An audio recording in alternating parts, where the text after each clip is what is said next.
ജീവിതത്തിൽ ജീവൻ ഉടലെടുത്തതും ഗ്രഹങ്ങൾ, ഉപഗ്രഹങ്ങൾ, നക്ഷത്രങ്ങൾ ഇവയുടെ ശക്തി കൊണ്ട് ഈ ഭൂമിയിൽ രാത്രി, പകൽ, കാറ്റ്, മഴ, ഇടി, മിന്നൽ, വേലിയേറ്റം, വേലിയിറക്കം ഇവയൊക്കെ സംഭവിക്കുന്നു. ഗ്രഹങ്ങൾ, ഉപഗ്രഹങ്ങൾ, പിന്നെ നക്ഷത്രങ്ങളെയും കൊണ്ട് ജീവജാലങ്ങളുടെ ജനനവും മരണവും തീരുമാനിക്കുന്ന ശക്തികൾ, ജീവന്റെ ഊർജമായ അറിവ്, ഉയർച്ച, താഴ്ച, വ്യാപാരം, വിജയം, തോൽവി എന്നത് ജീവജാലങ്ങളിൽ നേരത്തെ തന്നെ തീരുമാനിക്കപ്പെട്ടിട്ടുണ്ട്.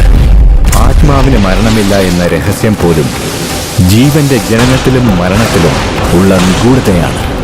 ജീവന്റെ പ്രവർത്തനങ്ങളായ ദാനം, ധർമ്മം, നന്മകൾ ആ ആത്മാവിന്റെ ജീവിതത്തിൽ ഉയർച്ചയും മാറ്റങ്ങളും സന്തോഷത്തെ തരുന്ന പോലെ ആ ജീവജാലങ്ങൾ ചെയ്യുന്ന പ്രവൃത്തിയിലുള്ള തിന്മകൾ, ക്രൂരതകൾ, ദ്രോഹങ്ങൾ എന്നിവ കാരണം അതേ ആത്മാവിന് ദുഃഖവും വേദനയും ഉണ്ടാകും.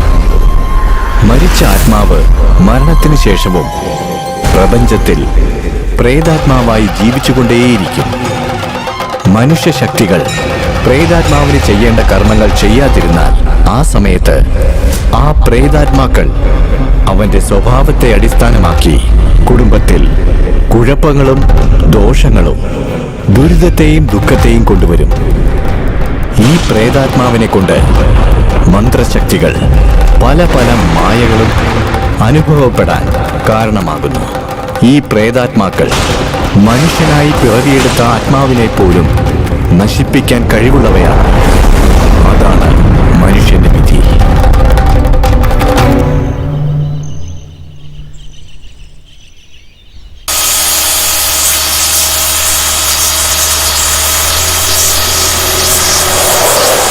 ചേട്ടാ, വയലിന് മരുന്നടിക്കുന്നതും കുട്ടികൾക്ക് വിഷം കൊടുക്കുന്ന ഒന്ന് തന്നെയാ. നിർത്തി ചേട്ടാ. ഇപ്പൊ തന്നെ എല്ലാം നശിച്ചിരിക്കുകയാണ് മോളെ. നീ ഇങ്ങനെ വന്ന് ചെയ്യല്ലേ എന്ന് പറയാൻ ഞങ്ങളെ കൊണ്ട് എന്ത് ചെയ്യാൻ പറ്റും? ഇല്ല ചേട്ടാ, സത്യസന്ധമായ ജോലിക്ക് എത്ര ശമ്പളം തരാനും എല്ലാരും തയ്യാറാ. പ്രധാനമായും പഠിച്ചവരും പണക്കാരും ഗ്രാമത്തിലേക്ക് മാറിക്കൊണ്ടിരിക്കുക.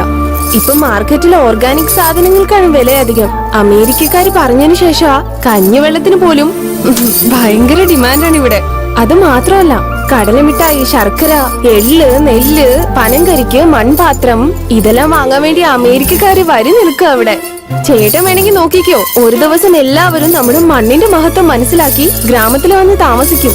മദ്രാസിൽ പോയി പഠിച്ചിട്ടും ഈ മണ്ണിനോട് മോൾക്കുള്ള സ്നേഹം പോലെ എല്ലാവർക്കും ഉണ്ടായിരുന്നെങ്കിൽ നന്നായനെ. ഭവാനി, ആ മുതലാളി വിളിക്കുന്നു.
ശിവായ.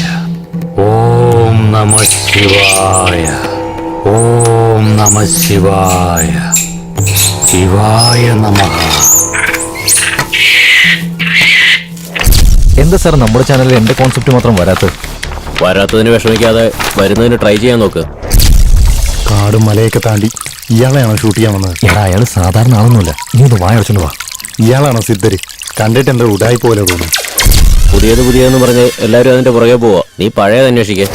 എടാ, ഇതൊന്നും ടി വിയിൽ കാണാൻ അത്ര ഭംഗിയൊന്നും ഉണ്ടാവില്ല. ഭംഗിയൊന്നും ഇല്ലെങ്കിലും ഇവര് പറയുന്ന കാര്യങ്ങൾക്കൊക്കെ ഭയങ്കര അർത്ഥമായിരിക്കും. അതൊക്കെ ശരിയാ ബ്രോ. പക്ഷെ പെണ്ണിന്റെ പുറകെ പോണ പോലെ ഇയാളുടെ പുറകെ പോയിട്ട് എന്താ കാര്യം? അയാൾക്ക് വേണമെങ്കിൽ ഒരു അര മേടിച്ചു കൊടുത്തിട്ട് ഇന്റർവ്യൂ തുടങ്ങിയാലോ? ഏയ് എടാ, അയാൾ ശപിച്ചാലും നടക്കും.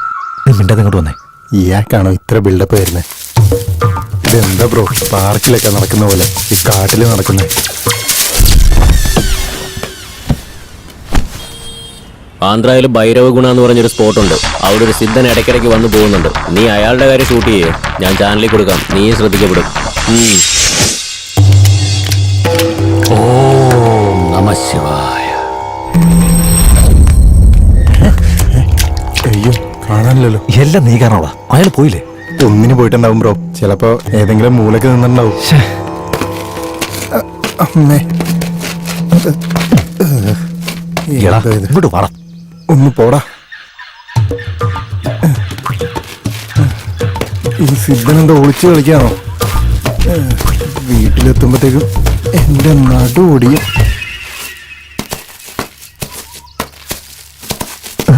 എന്തു വേണം?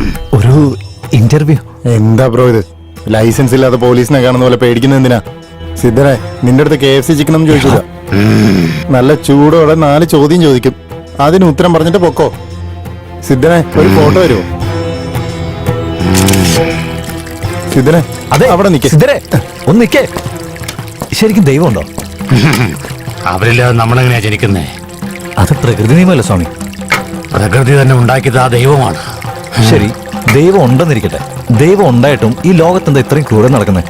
സ്വത്തിനു വേണ്ടി അച്ഛനെ കൊല്ലുന്നു, ഭക്ഷണത്തിന് വേണ്ടി അമ്മയെ കൊല്ലുന്നു. ഈ നാടാണെങ്കിൽ രാഷ്ട്രീയക്കാരെ നശിപ്പിക്കുക. എവിടെ നോക്കിയാലും പ്രശ്നങ്ങൾ. കടലിൽ സുനാമി, കരയിൽ ഭൂമി ഒലുക്കം, ആകാശത്തും പ്രശ്നങ്ങളാ, കാറ്റിലാണെങ്കിൽ വിഷം.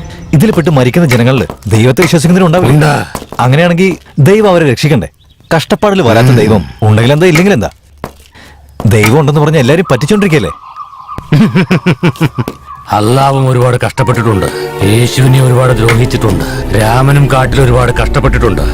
ഈ കഥയൊക്കെ എങ്ങനെ വിശ്വസിക്കാനാ? നീ പുരാണങ്ങളൊന്നും പഠിച്ചിട്ടില്ലേ? അല്ല, ഇത് കാലാകാലങ്ങളായിട്ട് പറയുന്ന കഥയല്ലേ? അതെ സിദ്ധരെ, ഒരു മിനിറ്റ്. ഞാൻ ചോദിക്കുന്ന ചോദ്യത്തിന് മറുപടി പറ. അങ്ങനെയെങ്കിൽ കൺമുമ്പിൽ നടക്കാൻ പോകുന്ന കഥ നീ തന്നെ പോയി കാണാം. വടക്കം പറ്റി ഇവിടെ ഒന്ന് വടക്ക് 400 മൈൽ ദൂരത്തിലാവുള്ളത്. ആദിശക്തി അവിടെ കുടികൊള്ളുന്നു. നിനക്ക് നല്ല വിശ്വാസമുണ്ടെങ്കിൽ, നിന്റെ മനസ്സിൽ ധൈര്യമുണ്ടെങ്കിൽ, അത് കഥയാണോ ദൈവമാണോ എന്ന് നോക്ക്. അവിടെ ഒരു പ്രധാന സംഭവം നടക്കാൻ പോകുന്നു. ഇതെല്ലാം നിങ്ങൾക്ക് എങ്ങനെ അറിയുന്നത്? നിന്റെ ചോദ്യങ്ങൾക്കെല്ലാം അവിടെ മറുപടി കിട്ടും.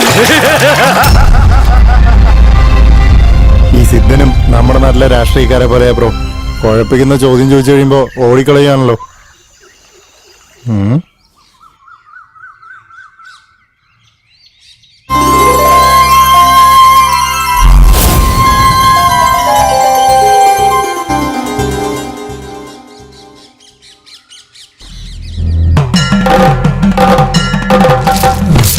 അമ്മേ ദേവി പരാശക്തി, മഹാമായേ, മഹാകാളി, അതിപരാശക്തി, തനിച്ചിങ്ങോട്ട് വന്നവളെ, ധരണിയാൽ പിറന്നവളെ, ചോദിക്കുന്ന വരം കൊടുക്കുന്നവളെ, അമ്മയെ പോലെ കാക്കുന്നവളെ, തങ്കമകളെ, മഹാകാളി, അമ്മേ ദേവി പരാശക്തി.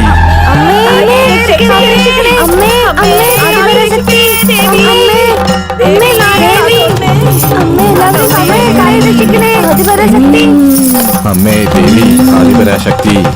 എന്താണ് എല്ലാവരും ഇങ്ങനെ നോക്കി നിൽക്കുന്നേ? ഞാൻ ആരാണെന്ന് മനസ്സിലായില്ലേ?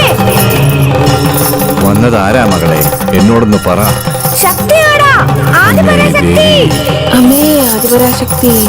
അമ്മേ ദേവി ആദിപരാശക്തി. ഭാഗ്യവാനാടാ നീ.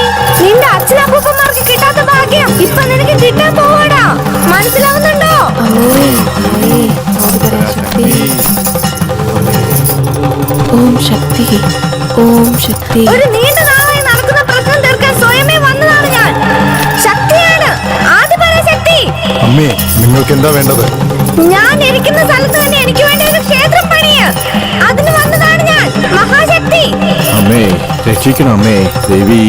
എല്ലാവരെയും കാത്തുരക്ഷിക്കണം അമ്മേ. ഉണ്ടാക്കാം. ആളുകൾ നന്നായിട്ട് രക്ഷിക്കണേ. ഈ നാട് നന്നായിട്ടിരിക്കണം. എന്റെ വംശം നിലനിൽക്കണം. എന്റെ സ്വത്ത് വിറ്റിട്ടാണെങ്കിലും ഞാനിവിടെ ക്ഷേത്രം നിർമ്മിക്കും. ആദിപരാശക്തി. എല്ലാവരും കേട്ടില്ലേ? നമ്മുടെ ഈ നാട് വികസനമില്ലാത്താണെന്ന് പറഞ്ഞ് നടന്നവരോട് ഞാനുണ്ടെന്ന് പറഞ്ഞ് സാക്ഷാൽ ആദിപരാശക്തി തന്നെ വന്നു. എല്ലാവരോടും ഞാൻ ഒന്ന് പറയാണ്, അമ്പലം കെട്ടണമെന്ന് ദൈവം എന്നോട് മാത്രമല്ല പറഞ്ഞത്, എന്നെ സാക്ഷിയാക്കി നിങ്ങൾ എല്ലാവരോടുമായിട്ടാ പറയുന്നത്. ഇത് നാടിന്റെ വിഷയമായിട്ട് കാണാതെ നിങ്ങളുടെ സ്വന്തം വിഷയമായിട്ട് കാണാം. ദേവി പറഞ്ഞതുപോലെ ഇവിടെ അമ്പലം പണിത് കഴിഞ്ഞാൽ നമ്മുടെ നാടും എല്ലാം നന്നാവും, നമ്മുടെ ഭൂമിയും നന്നാവും. അമ്മേ. ആദിപരാശക്തി.